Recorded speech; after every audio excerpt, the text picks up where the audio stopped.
உடம்பால் அழிவர் உயிரால் அழிவர் திறம்பட மெய்ஞானம் சேரவும் மாட்டார். உடம்பை வளர்க்கும் உபாயம் அறிந்தே உடம்பை வளர்த்தேன் உயிர் வளர்த்தேனே. சித்தர் திருமூலர் அவர்கள். இந்த உடம்பை வளர்க்கும் உபாயம் அப்படின்னா என்ன?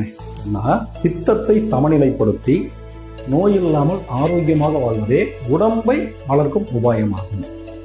இதுக்கு மனித உடல் என்பது என்ன, மனித உடல் எவ்வாறு இயங்குகிறது, நோய்கள் என்பது என்ன, நோய்கள் ஏன் ஏற்படுகிறது, மெய்ஞானம் என்பது என்ன, மருத்துவம் என்பது என்ன, இது போன்ற பல விஷயங்களை சிந்தித்து தெரிந்து கொள்வதே உடம்பை வளர்க்கும் உபாயத்துக்கான அடிப்படை தத்துவமாகும்.